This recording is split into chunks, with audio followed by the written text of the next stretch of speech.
Man, oh man, what a morning already. Good morning, everyone. Welcome to the program. My name is Mark Farzetta. This is the Farzi Show presented by MyBookie, mybookie.ag. It's wonderful to have you along for the ride. Of course, thank you for having me along for the ride. Straight up dealer time today. A couple technical difficulties I had to work out, apparently. You know what I mean? Computer wanted to take the week off when it comes to the All-Star break. Not happening, Jack. I got upset yesterday. Not on my show. I was very happy on my show. I got upset yesterday on the Dan Sileo program because I was a guest of the Dan Sileo program. And Dan and I wasn't mad at Dan, not even a little bit. I was more mad at the situation because we are on the precipice of a training camp.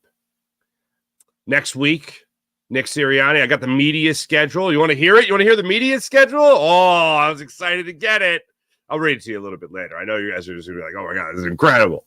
But we got the media schedule, so I'm already looking forward very much to training camp next week, looking forward to position battles and all that. But Dan was asking me about about the status of Jalen Hurts and what my expectations are for Jalen Hurts in the upcoming season. And I'm already a little to say in my feels is probably too strong because it's not like I have a huge emotional attachment or anything like that to Jalen Hurts. But I do have an emotional attachment to how well this team performs because, I have to talk about it so much. So when it comes to Jalen Hurts, I really would like for him to do – I would love for him to do really well this season. I'd love for the Eagles to do really well this season. But Dan asked me a question about the development of Jalen Hurts. And it dawned on me that I don't care about the development of Jalen Hurts as long as the Eagles are contending for a Super Bowl. And that might sound weird, but more specifically, the question was about his progressions, his reading defenses, and all that. I don't think he has gotten any worse at reading defenses since the year they went to the Super Bowl. And I don't think he's gotten any worse at reading defenses over the last 2 seasons. I think he is just about where he has been over the last 2 seasons. Not getting great at it, not getting terrible at it. He is what he is when it comes to attempting to read what's in front of him, when it comes to going through progressions, whatever the case may be. But my point is, because the question was about the progressions, about reading defense and all that, does it hurt him and his development to have this much talent around him? That was kind of the question. And my thought process was, well, if that's the case, he's got all this talent around him, him improving or developing shouldn't be that much of a concern. Because if you're talking about that, then you're talking about a guy that can just come in and be a game manager and win a hell of a lot of football games. But I don't want just a game manager at the quarterback position. Nobody wants a game manager. Okay, I'll tell you this. The only people that might want a game manager are the people that have a phenomenal defense, like an incredible defense. And a fly buzzing around the studio. An incredible defense for their team. And then they can just have a game manager. You don't have to worry about turnovers. You don't have to worry about him, trying to do too much and airing out the 50-yard bomb down the field because he's just going to go down. He's just going to, dink and dunk and not turn the football over. And the defense is going to be the star of the show. I don't want that guy. I want to know that I have the quarterback that in the fourth quarter, late in the game, or in overtime, like against the Bills, he can scamper in for an 11-yard touchdown run, or he can lead a charge down the field to get into the red zone to win you that football game. I want to know I have that guy. I also want to know that in the quarterback position, I have somebody who is not a game manager, but a game changer. And that's what I feel like the Eagles have. That's what the Eagles have in Jalen Hurts, especially with the weapons that are around him. So when you really break it down, you just focus on just Jalen Hurts and his development. Improve on a couple things, and if that's development, then all right, fine, that's development. I laid it out for you guys early in the week, I believe it was, when I talked about the things that Kellen Moore needs to do with Jalen Hurts in this season. Number one, we all know it, turnovers first and foremost. Turnovers, can't have the turnovers, stop with the turnovers. We all know that. But going beyond that a little bit, beyond what can be measured in the box score, you're talking about overall game management, situational football is what I'm talking about.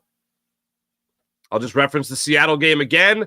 The 2 interceptions he threw, not great. The first one was actually worse than the last one. Against the Commanders, throwing the ball downfield again to A.J. Brown, not great. Didn't need it. Bleed the clock. That's all you got to do. And I don't think his coach was really coaching good situational football at the same time. I don't think the coaching staff in general was doing that. So if you're Kellen Moore, that's something you definitely have to drill into the head of Jalen Hurts. Good situational football. Love to see that happen. But if that's the development of Jalen Hurts, yeah, sure, you always want him to develop. But my overall goal isn't, oh, well, A.J. Brown's wide open, but I could pass to Paris Campbell because that will mean I have practiced going through my progressions. No, thank you. You know what I mean? I don't need that. So Dan kind of put the quarter in this machine, and then I started going through some of the lists that have come out recently. Pro Football Focus had one, of course. They always have one. That's kind of what they do. Bleacher Report put one out earlier in the week. And then I was, I don't know what you guys do, but I generally have ESPN on. Like, even if I'm walking around and doing other things in the house, I'll have it on, just background noise. And they go through on, I think it was NFL Live yesterday. They're going through their top 10 quarterbacks. And I'm looking at it and I'm like, holy sweet sassy molassie. Jalen Hurts is not on the top 10 list for ESPN. An ESPN survey had Jalen Hurts outside the top 10. I don't know where he was outside the top 10. They didn't do honorable mentions. They didn't go to 11. It was not a top 12 list. It was a top 10 list. And Jalen Hurts was not on that list. I had 3 lists for you, including that one. Some have him on the list. Some don't have him on the list. I have him on the list. And there's 2 names that I just look at, and I'm a little befuddled. I look at it, I'm like, why, really? Why? I don't get it. And I'll talk about those. Also, your Philadelphia Phillies, 6:40 tonight. Get back on the diamond in Pittsburgh. We're going to look at the schedule coming up for the Phillies. We're also going to look at the pitching matchup for tonight. It looks like the Phillies are not going to see Paul Skeens, which I'm happy and sad about. Like, I want to see him. I'd like to see the Phillies win a 2-1 ball game against Paul Skeens. You know what I mean? But he's not going to be pitching in this series, unfortunately. But I'm very much looking forward to Phillies getting back at it tonight. I've been talking to you guys about my expectations for the second half of the season, what I need to see that I didn't see in the first half of the season. I need to see it in the second half of the season. So we're going to go through that. Bryson Stott's name is going to come up once or twice in that conversation, as well as the pitching staff. We're going to be talking about that as well. And on a personal note, Pat Williams, the former general manager of the 1982-83 76ers that won the championship, passed away this week. And I got the opportunity to meet him many years ago when I was at WIP and I was a producer.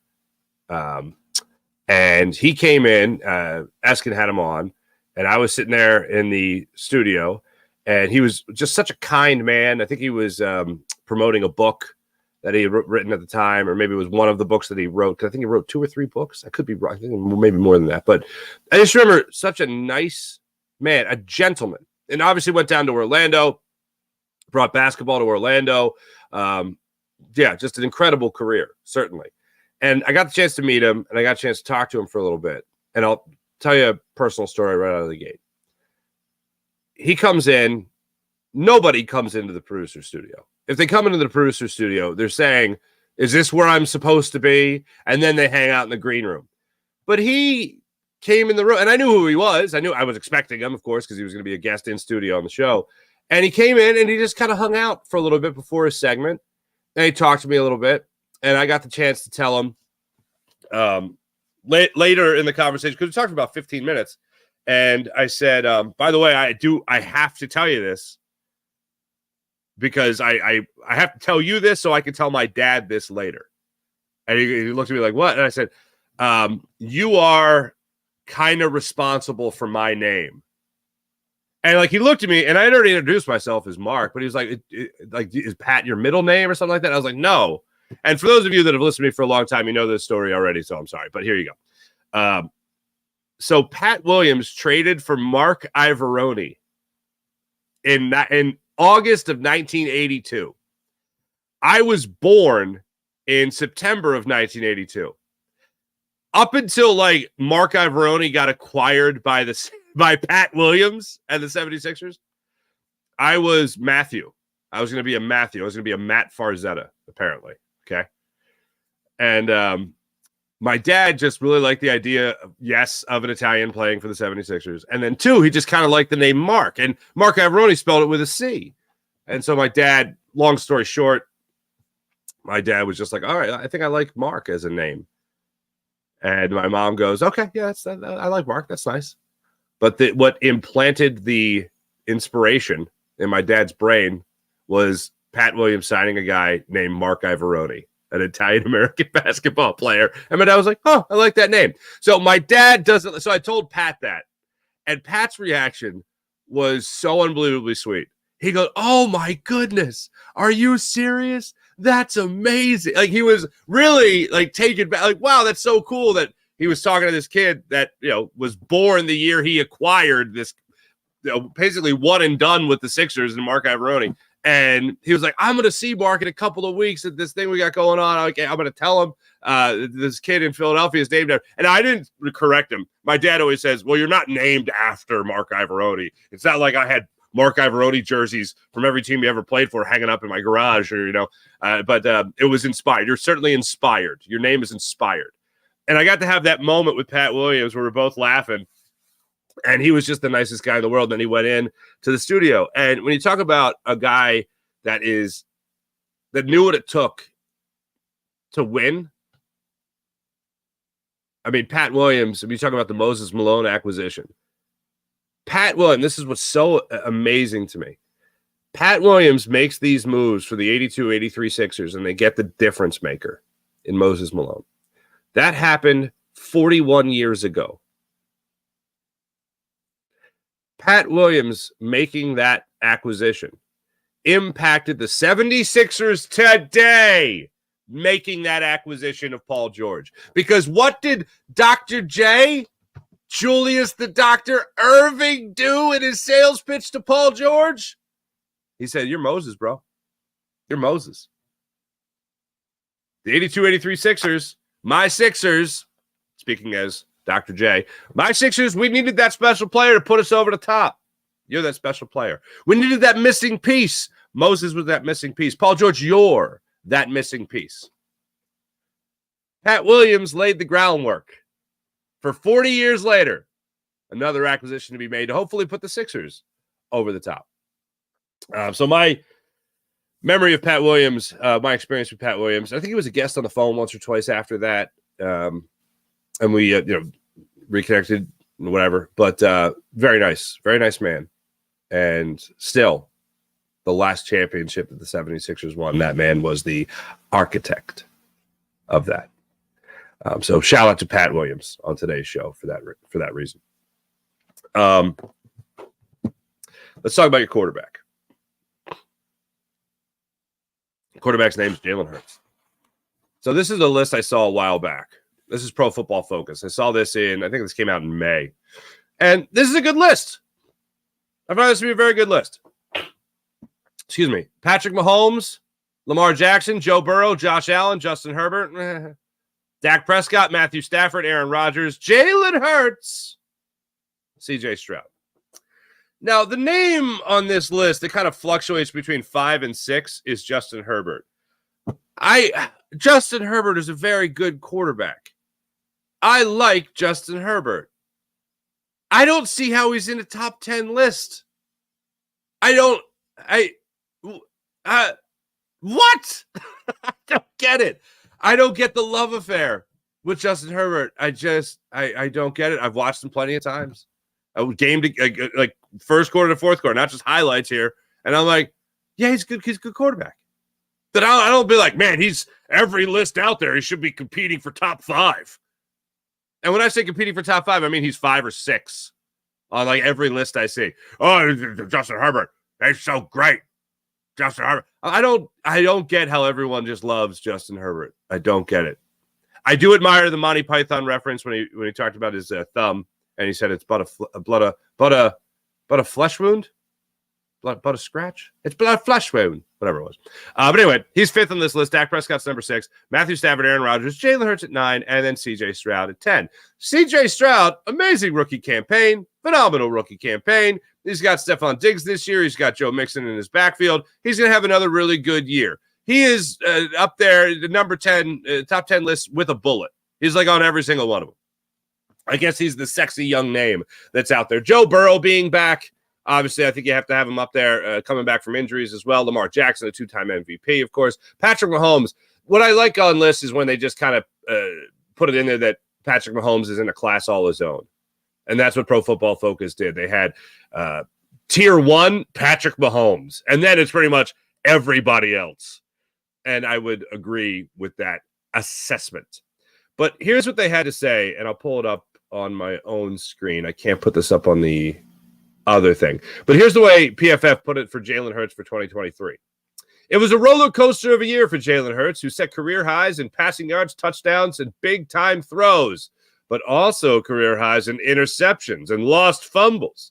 It was his 3rd consecutive season of at least 10 rushing touchdowns, while he also led the position in rushing first downs.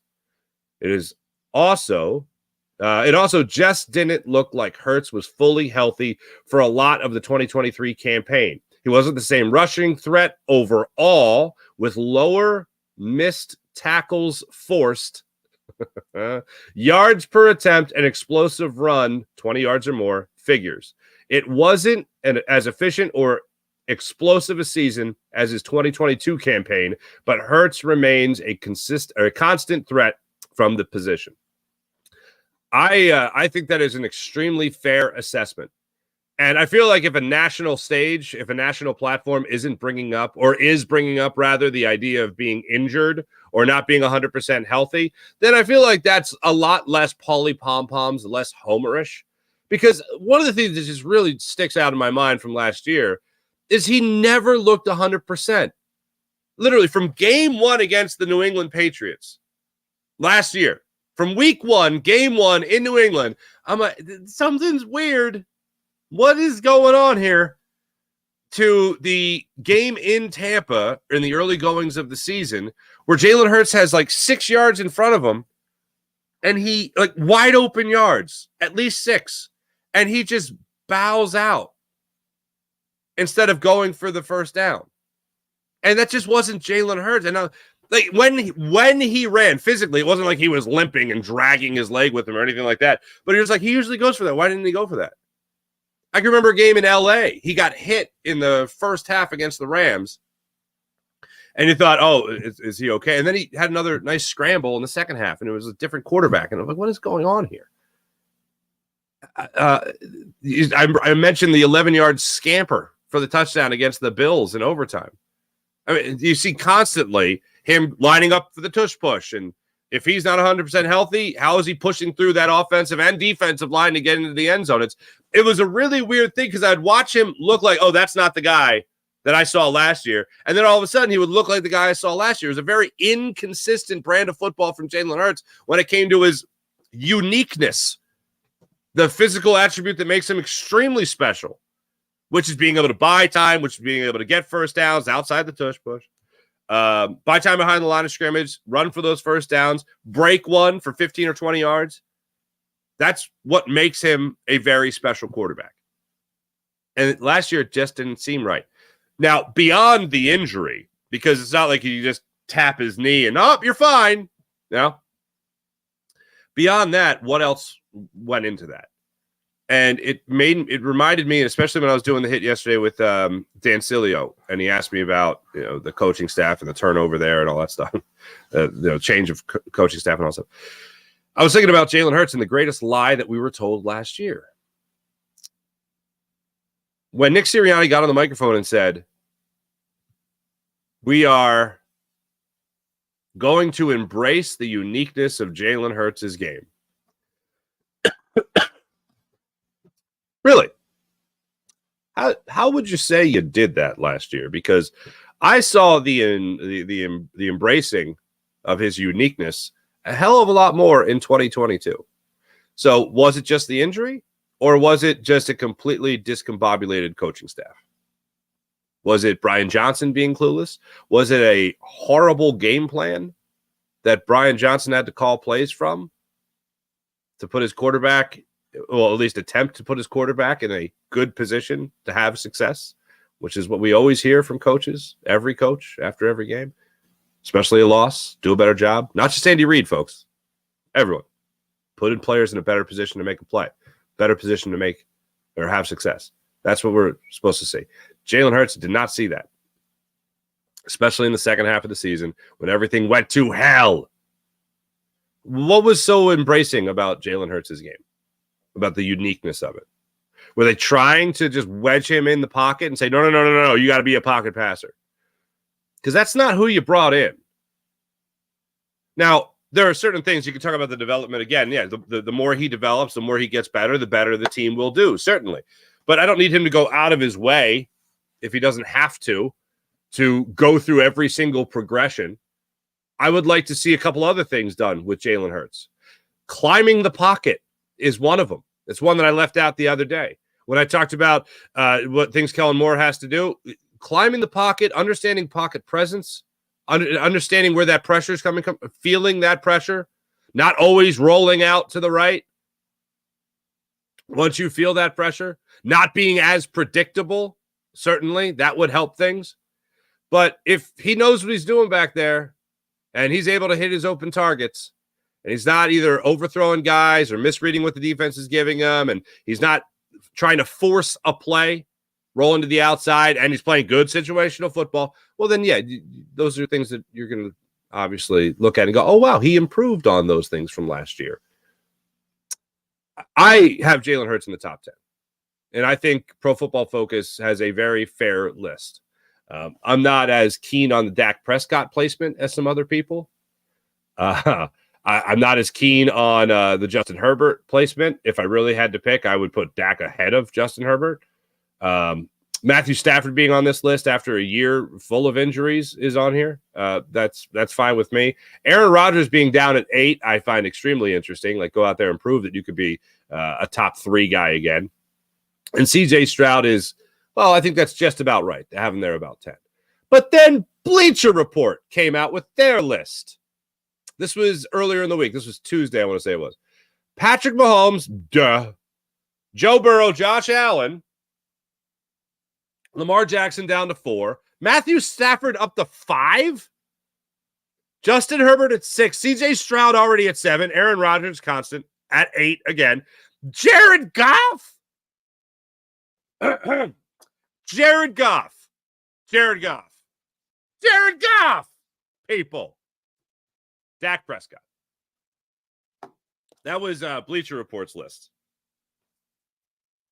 So we all get on the same page. This is trash. This is a trash list, right? Jared Goff being on this list is, and he had a great year last year. I'm not hating on Jared Goff to praise Jalen Hurts. I'm not hating on CJ Stroud at 7 to praise Jalen Hurts. Justin Herbert, again, in that 5-6 range, on 6 on this list. Barker, Lamar Jackson, a 2-time MVP. You have him below Josh Allen? What are we even talking about here? Joe Burrow, you don't know what Joe Burrow, and I like Joe Burrow. You don't know what Joe Burrow you're getting this year. What are we doing? And then this is the one that set me. Over the top. Okay, so going around the house, taking care of some things. I'm hearing some lists being thrown out there by NFL Live. Right, big list day. Right, before baseball gets underway, they gotta do something. And here's the deal: top 10 quarterbacks in the NFL.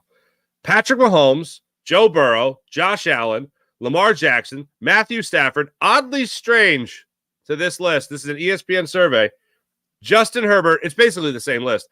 CJ Stroud at 7. Aaron Rodgers at 8. Jared Goff at 9. Dak Prescott at 10. It's virtually the same exact list. This is an ESPN survey versus Bleacher Report. Okay. I still don't get how Jalen Hurts can be considered out of the top 10 on any list. And if you want to talk about overall talent, Justin Herbert, extremely talented. I don't get the love affair with, he's got to be a contender to be a top 5 quarterback. What? Why? What about some other guys that have been battle tested that actually won a couple playoff games?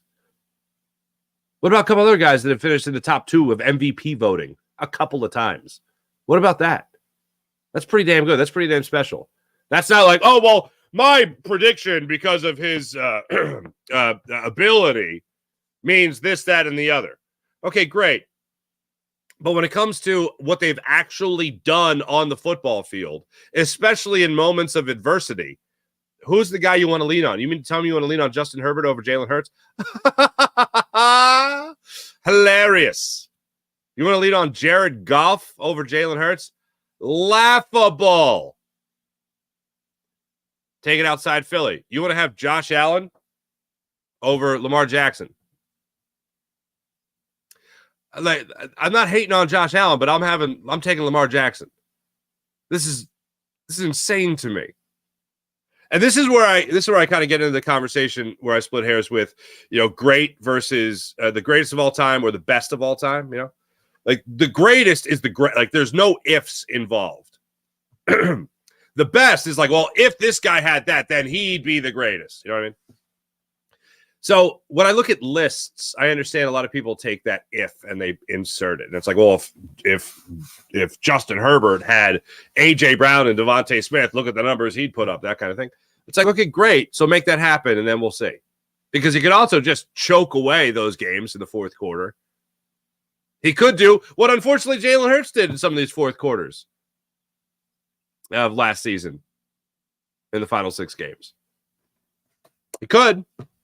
He could put up great numbers. Oh, my goodness, the numbers could be amazing, padding stats left and right. But then, come to the fourth quarter, can you win then? Can you be the guy to lead the touchdown drive? Can you be the guy they rely on? I think Jalen Hurts is that guy. Last year is certainly a bad example, horrible example. But I think he's a lot closer for his career. I think he's a lot closer to what we saw in 2022 than what we saw in 2023. And the other thing that is a huge thing in all of this is, again, what Jalen Hurts has between the ears. The mindset, the mentality to correct mistakes. And my biggest fingers-crossing moment or thing I can talk about with Jalen Hurts this year is that all the stuff that went on last year is a thing of the past because Kellen Moore is going to make it a thing of the past. And Jalen Hurts and all that stuff about banquet tours and distractions and the contract, like he's had a year to wrap his mind around it. And now they have brought in people to help him be the best possible quarterback he can be, both on the coaching staff and on the field, in the locker room. I think we're going to have another great year of Jalen Hurts. We're going to have a very similar year to 2022.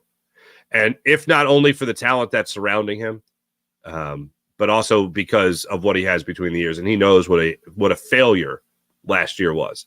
And these lists, here's the interesting thing. We're not the only people seeing these lists. Jalen Hurts is seeing these lists. And if you're Jalen Hurts, you're looking at these experts and the surveys they compile, and you're looking at it and you're going, oh, wow, just that quick. I have been the MVP favorite or the runner-up to the MVP in, let's see here, about 30 of my 37 games. And I can't be a top 10 guy. I'm not even a top 3 guy. And in some cases, I'm not even a top 10 guy. Okay. Go out there and prove it this year. I personally, I want every single list to have him like so unbelievably low. Like I want Chris Sims level of disrespect. And maybe that'll get him going. Maybe that'll really get him going. I'll cross my fingers and hope that's the case. That's where I'm at as far as the football world goes. Oh, hold on. Wait. Oh, let me see if I can get this for you guys right now. I know you guys really want this. Beep, bop, bop. Beep, bop, bop. Oh, here we go. Okay. Ready?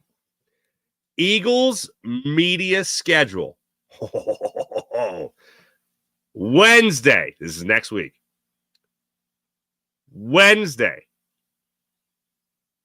Nick Sirianni addresses the media. I know. I'm excited. 10 a.m. Wednesday, practice begins. Post-practice, select players available in media tent. All right, hold on. Thursday, Vic Fangio press conference. Get excited. Following practice, player interviews. Friday, they just got a walkthrough. No media availability. Saturday, July 27th, Kellen Moore. Players after practice. Sunday, players are off. Monday, July 29th, Sirianni speaks again. That's all you need to go. I think that's as far as we need to go. Oh, wait, hold on. The August 1st, Lincoln Financial Field. They're Lincoln Financial Field, August 1st.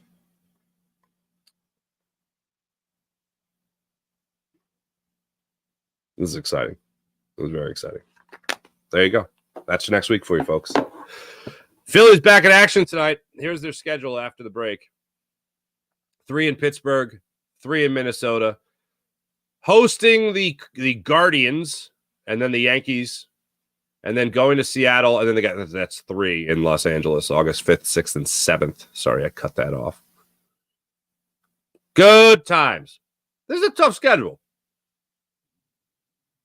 You're missing Paul Skeens in this Pirates series, which I was a little surprised he wasn't going to pitch in Game 3, but them's the breaks. Nola goes tonight against Perez. I'll break that down a little bit later, but 6:40 start time tonight, and tomorrow night 1:35 on Sunday, and then it's over to Minnesota for a 7:40, and then 1:10 start time in that 3-game series. But yeah, this is some tough stuff that the Phillies got coming up here. Minnesota is in second right now, second place in their division. They're 12 games over 500. Cleveland's been one of the best teams in baseball for a while. The Yankees hit a bit of a wall over the last couple of weeks. Took 2 or 3 from the Orioles, including a benches clearing brawl. All right, anyway. So the Yankees come to town. And then Seattle's the first-place team out in the West. So you want to win that. It's going to be tough, but you want to win that. And then the Dodgers, 3-game series in L.A. You bet your ass they're going to be looking for some revenge. But a couple of things I'm going to be looking for. I always hate going health first here because it's so obvious. But, yeah, Zach Wheeler, come back healthy. Ranger Suarez, come back healthy. Those guys need to come back and start firing again. I like that the All-Star break is falling at the time that it is for both these players. They get a little bit more break. They got the option of going or not. Obviously, they did not go. They're staying back, and they want to concentrate on getting 100% healthy, so they come out in the second half of the season firing just like they were in the first half of the season. Suarez in particular, his struggles, and I've mentioned his struggles in July before. Last year, June last year, he was incredible. July hit a wall, bounced back in August. Let's bump that bounce back up just a little bit, shall we, Ranger? Would love to see that happen. Hopefully that's the way that goes down. But outside of health, that's really my only concern when it comes to the pitching staff. I don't think that Ranger Suarez has all of a sudden become terrible at throwing baseballs. Okay. When the rotation, as far as the rotation goes, I want to see it rounded out. If that's Tyler Phillips, then let it be Tyler Phillips. There's no other viable candidate right now. Even Taijuan Walker. Like, I'd rather see Tyler Phillips continue to get starts and talk about a guy developing, talk about a guy progressing, talk about a guy getting a little bit under, getting some experience under his belt. I'd like that to be Tyler Phillips right now. When it comes to the other guys on this team right now, the position players, Nick Castellanos, I'd love to see him pick up from where he left off over his last 30 games, hitting about 270, a couple of home runs, having better approaches at the plate. Talked about it before, but to reiterate, you're talking about a guy that you're seeing 1 pitch, 2 pitches, 3 pitches, he's done. Now, over the last 30 days, you've been seeing more of the patient approach, where it's not overly patient, but it's more Nick Castellanos patient, where, yeah, he'll hack at the first pitch, but then he'll work a 6, 7, or 8 pitch at bat. If that first pitch isn't put in play, he fouls it away, whatever it is, then he'll actually work a bit of a good at bat there. And I'm like, all right, still rather see you take that first one, especially if it's a pitch you've never faced before. But That's Nicky 3 buttons for you. So I'd love to see that from Nick Castellanos. I want to see that continuing in the second half of the year. Also, this Bryce Harper and Trey Turner thing, I love. I love this. Now, Harper needs to pick it up, of course. He's struggled a little bit since coming back from the injury, but you have the downtime, the All-Star break, come back, come out fine. The idea of Trey Turner and Bryce Harper kind of pushing each other as MVP candidates, I love that. And that's what the stage is set. The rest of July, then August and September, the stage is now set for this kind of back and forth between Trey Turner and Bryce Harper as potential MVP candidates. Now, some people might say, oh, Trey Turner missed so much time. No, he didn't. He missed 20 games. That's a lot. But when you're talking about an MVP race and playing the way he's playing, oh, he's going to get a lot of attention. He's going to get a lot of attention. So it's quite possible. And that conversation, I'm having it already. As far as I'm concerned, it's underway. People are going to talk about Harper and Shohei Ohtani, of course, but not me. I'm going to be talking about the race between Harper and Turner. And then again, because it only makes sense that the Phillies had 8 All-Stars, then you can certainly make an argument that, well, they should have just co-MVPs then. I mean, they have 8 guys that are All-Stars. They should have 2 MVPs. That's one thing I'm going to be looking at the second half of the year. On a more negative, but hopeful, 238 by Bryson Stott in the first half of the year. And stop with the on-base percentage. Okay, on-base percentage is nice. I like on-base percentage. Not making outs is a good thing. We can agree on that. But 238? Bryson Stott, you're better than that. You're a lot better than that. I don't know if other people are like this. I've talked to a couple of professional athletes over the years that will talk about how everyone thinks that when you're struggling, you need to practice harder. It's like you have this mentality of like, I suck right now, so I need to work harder and get better. And then sometimes they've realized that just taking a break and getting away from it, and I know the term gets said way too many times, but I do believe in it. The mental reset. Like just getting away from it, whatever you've been doing that puts you in that funk, the mental aspect of the game, whatever you've been doing that puts you in the funk, you get away, you stop doing it, and you get back to it, and all of a sudden you're like, oh, wait, this is how I do it. This is how I barrel up baseballs to put them in the gap. This is how I get down and count 0-2 and then fight back for a 9-pitch at bat that I win with a walk. Or I win with, slapping it into the gap. That's what you get. Sometimes. Other times you just continue to suck and it's a lost year. And I don't see that happening for Bryson. I can't wrap my head around the idea of Bryson Stott just having a lost year at the plate. He's been great in the field. Certainly been great in the field. But when you talk about him, like he has left a lot to be desired this year. The second half of the season needs to be that turnaround. I'd love to see that start right out of the gate for Bryson Stott. And I have the confidence to take, hopefully, is one of those guys. I just need to get away from it for a minute and then get back. One more guy on the health note. The backup catcher position for the Phillies in the time JT Realmuto has been out it's been good between Rafael Marchand and even Garrett Stubbs, who had that nice stretch of about 3 weeks where he started the bat around 270. Didn't see that coming, but he started doing it. Rafael Marchand, obviously, 3 home runs in that span. Don't mind that. Hitting well. Not just home runs, but hitting well in general. Playing some good defense as well as a catcher. The backup catcher position, I'm very surprised of how well that position has performed in the time JT Realmuto has been out. With that being said, can we get JT Realmuto back? I love that bat, that consistency back in the lineup. And in a very similar way, Edmundo Sosa filling in for Trey Turner, hitting over 300 in that span, that like month and a half span, has been very similar to the combination of Rafael Marchand and Garrett Stubbs filling in for JT Realmuto. The one thing you can't measure is the pitches that would be called by JT Realmuto versus the pitches that are being called by Marchand or Garrett Stubbs. And that's kind of what I miss as well. The long ball, the home run, the doubles scenario, I mean, Rafael Marchand has done a good job of that as far as the home runs go, of course. But JT Realmuto presents that threat every time he's at the plate. So, yeah, I think we can all agree that we're very much looking forward to that. Finally, the trade deadline. Tommy Pham's name is coming up more and more. Mason Miller's name has obviously been thrown out for a while, as you wonderful people know.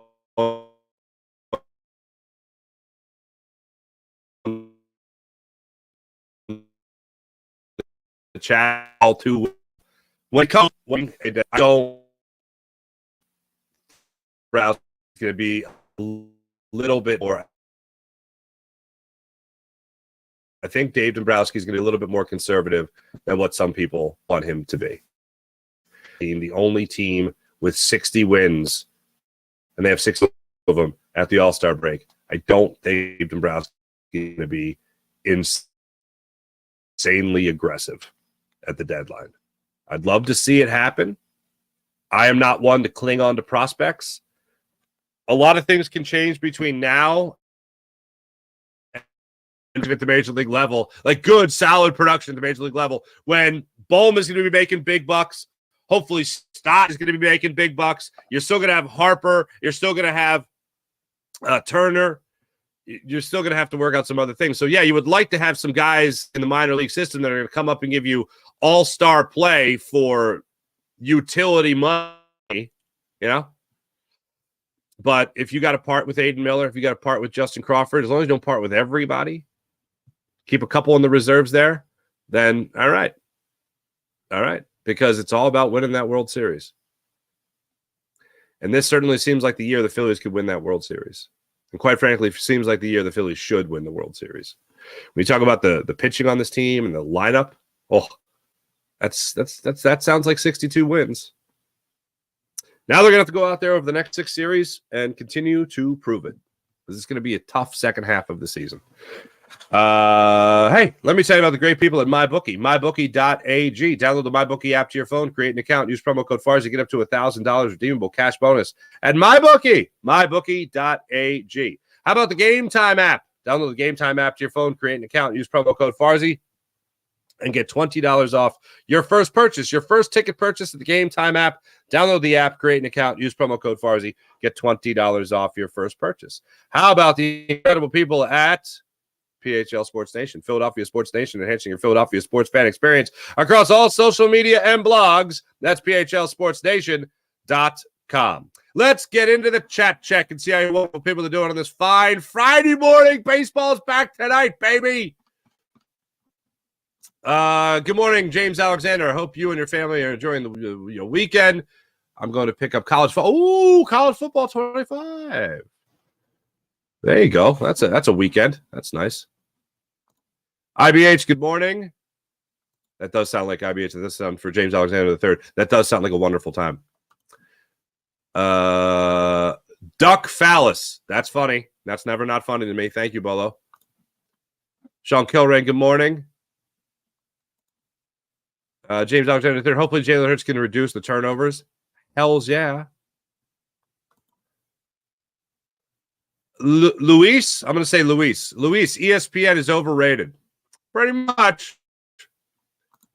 April. Good morning, April. WC. Yeah, Herbert. I do not get. It makes me sound like a hater for Justin Herbert.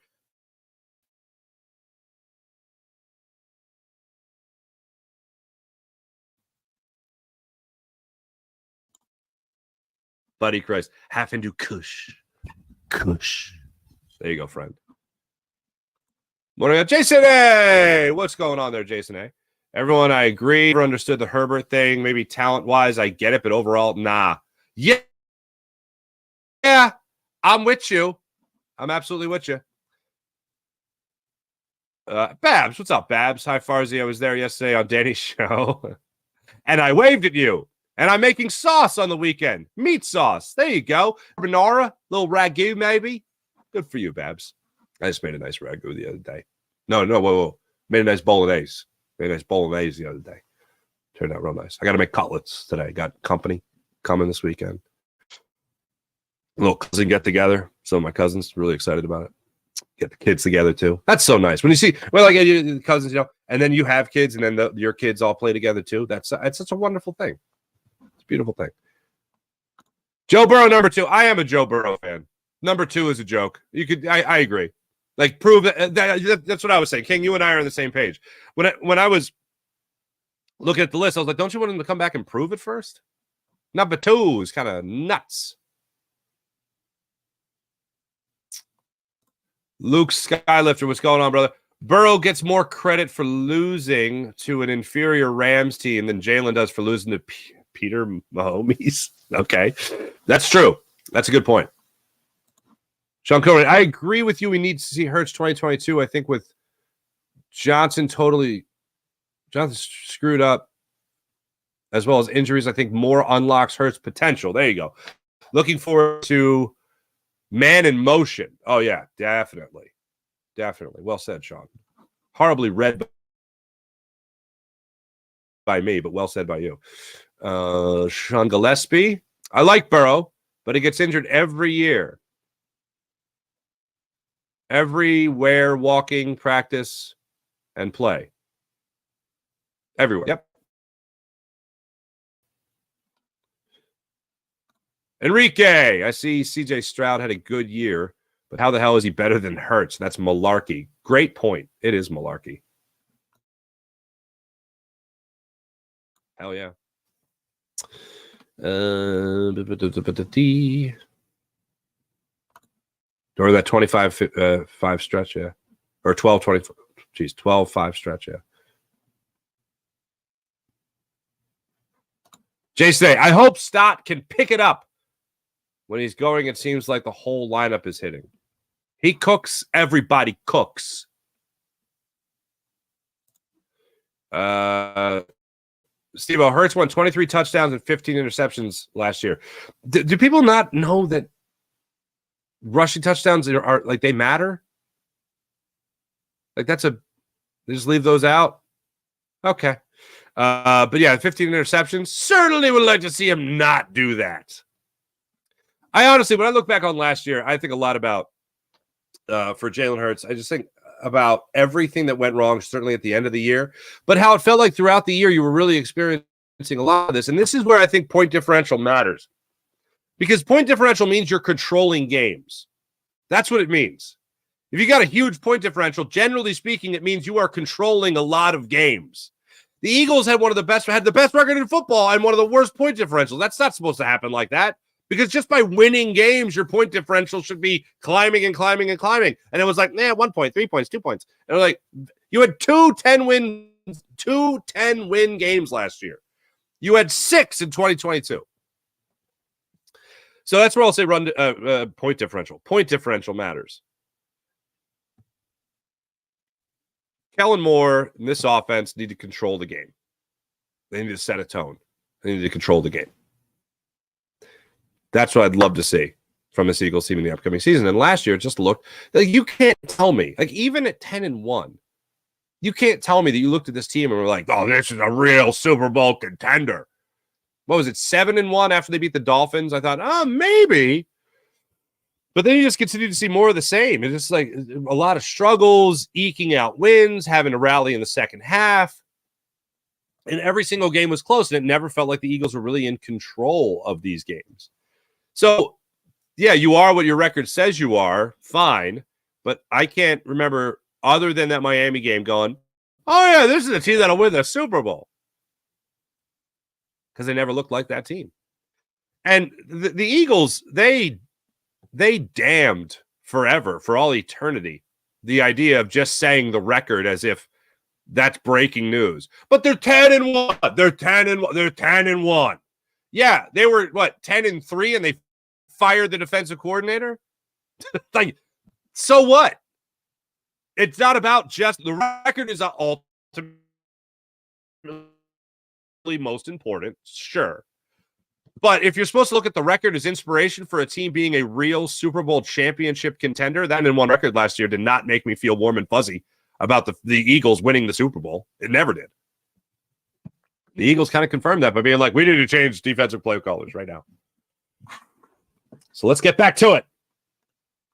As quick as humanly possible. Anyway, thanks everybody in the chat. You guys are wonderful as per usual. 7-0, bro. Oh, 7-0? 7-0 when they beat the those guys.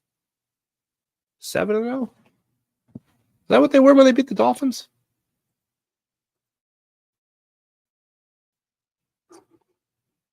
Why did I feel like they already had a loss under their belt? Beep, bop, bop. Pushing buttons, live research. Yeah, they lost to the Jets. They were 6-1. After they beat the Dolphins, they were 6-1. 7-1 when they beat the Commanders the following week, and then went into the bye 8-1 after they're over the Cowboys.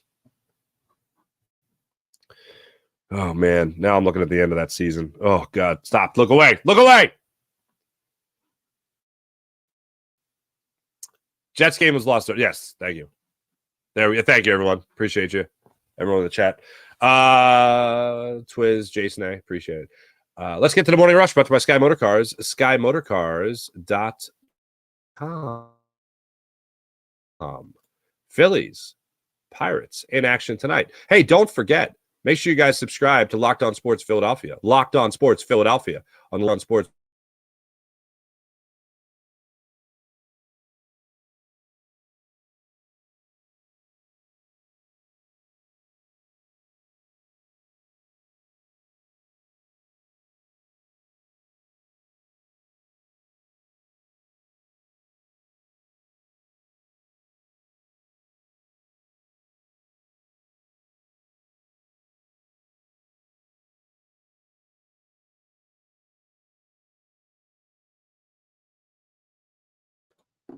There we go. 6:40 start time tonight for the Phillies.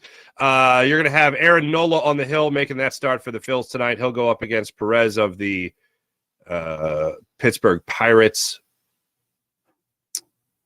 As I lose everything for some stupid reason. Yeah, Nola's going to be going for his 12th win.